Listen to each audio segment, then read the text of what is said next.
अस्मत्गुरुसमारम्भां यतिशेखरमध्यमां लक्ष्मीवल्लभपर्यन्तां वन्दे गुरुपरम्पराम् ஆழ்வார்கள் வாழி அருளிச் செயல் வாழி தாழ்வாதுமில் குறவர்தாம் வாழி ஏகழ்வாறுமுய்ய அவர்களுரைத்தவைகள் தாம் வாழி செய்யமறை தன்னுடனே சேர்ந்து.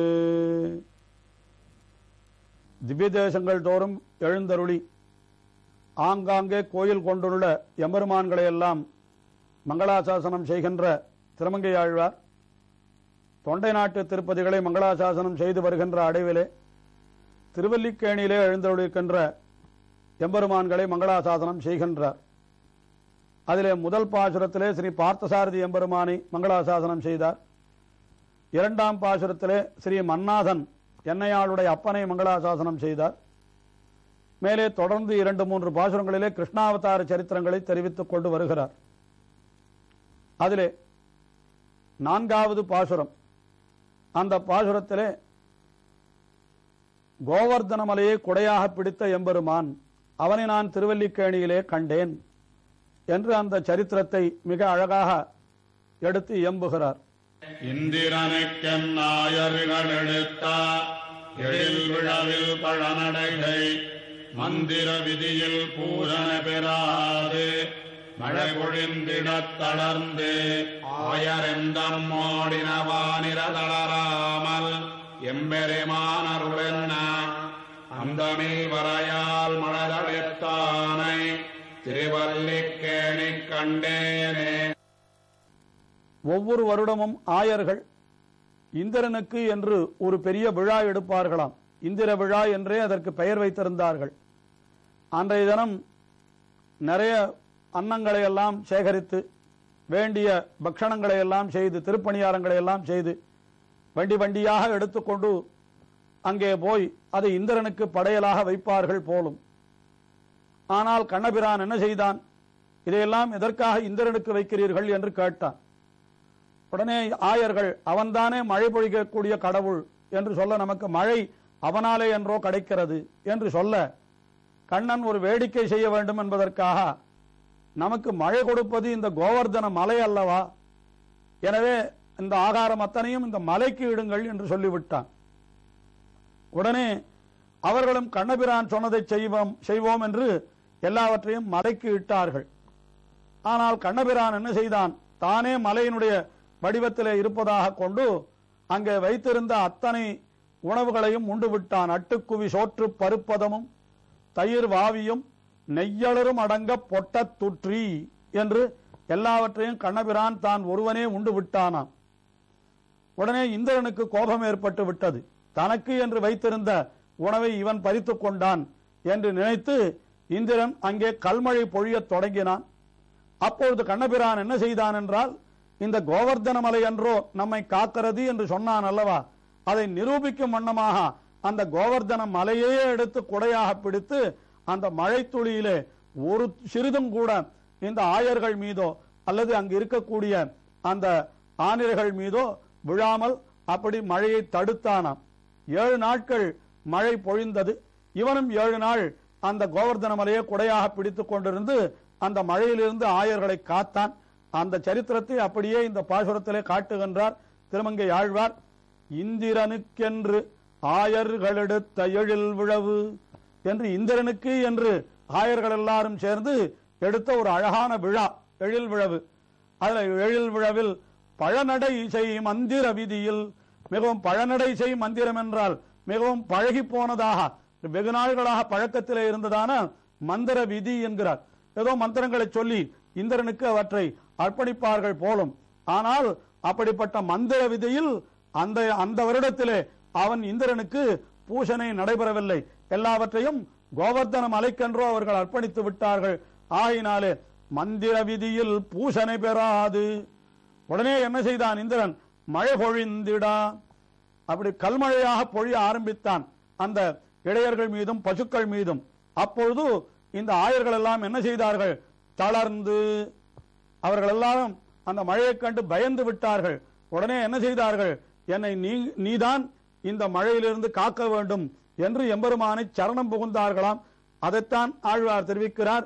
மழை பொழிந்திடத் தளர்ந்து ஆயர் எந்தம்மோடு இனவானிர தளராமல் எம்பெருமான் அருள் என்றா. ஆயர்கள் என்ன செய்தார்கள்?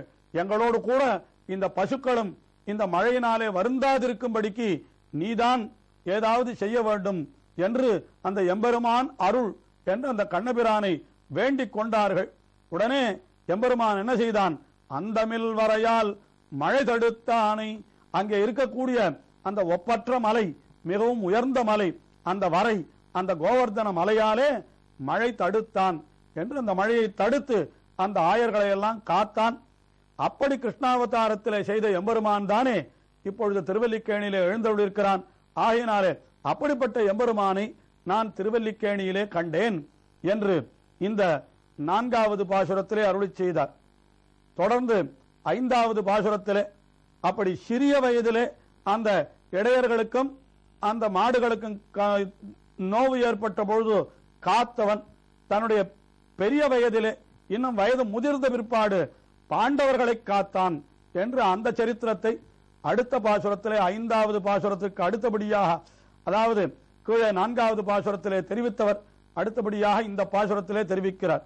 இந்துணை பதுமத்தலர் மகள் தனக்கமின்பன் நற்புவிதனக்கிறைவன் தந்துணையாயர் பாவை நப்பின்னை தனக்கிரை மத்தையோர்க்கெல்லாம் வந்துணை பஞ்சபாண்டவர்க்காகி வாயுரதூது சென்னே இயங்குமென் துணை எந்ததம்மானை திருவல்லிக்கேணி கண்டேனே.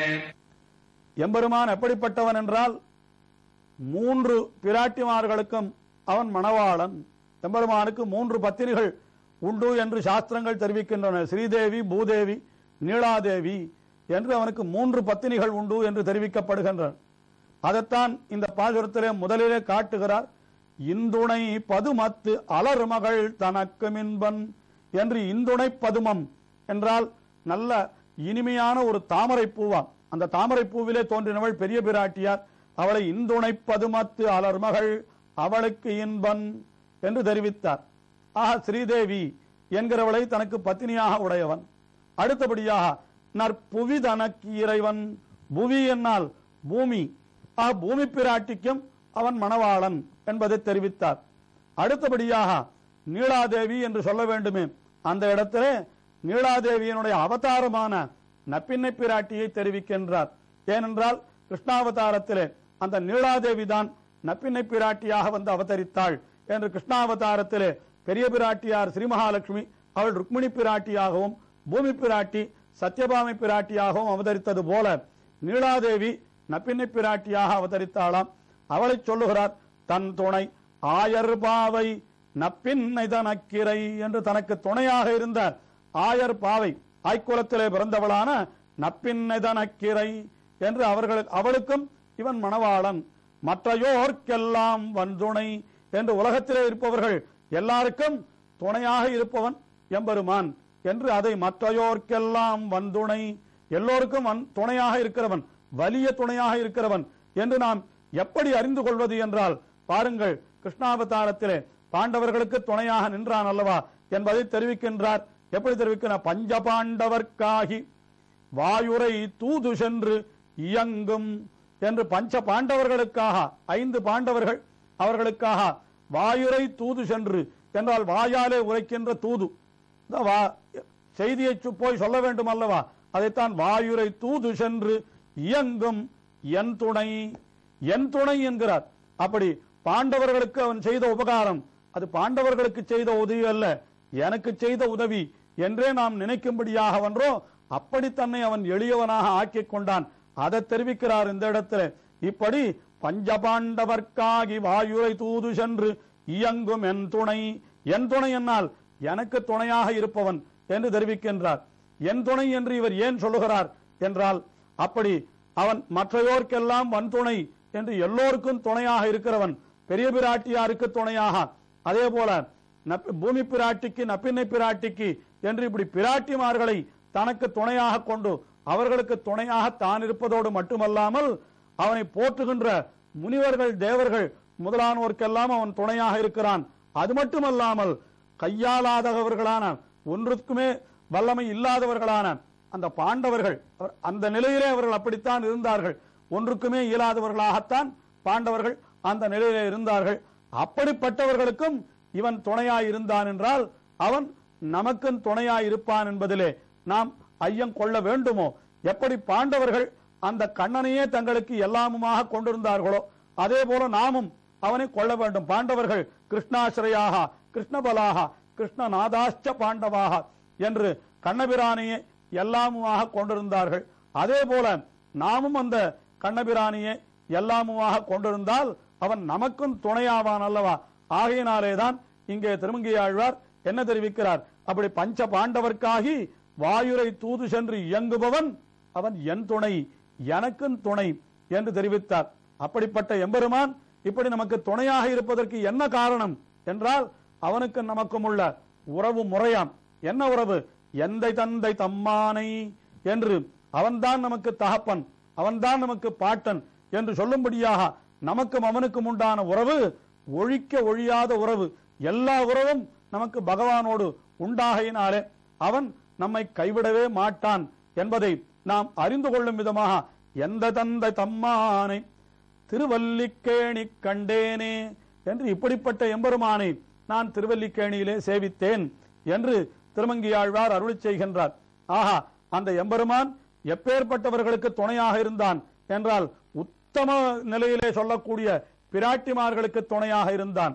மத்தியம நிலையிலே சொல்லக்கூடியவர்களான முனிவர்கள் தேவர்கள் அவர்களுக்கும் துணையாக இருந்தான்.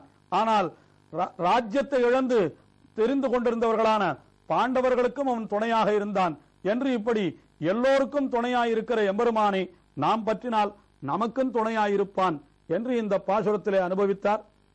தொடர்ந்து திருமங்கையாழ்வாருடைய அனுபவத்தை செய்வோம். திருமங்கையாழ்வார் திருவடிகளே சரணம்.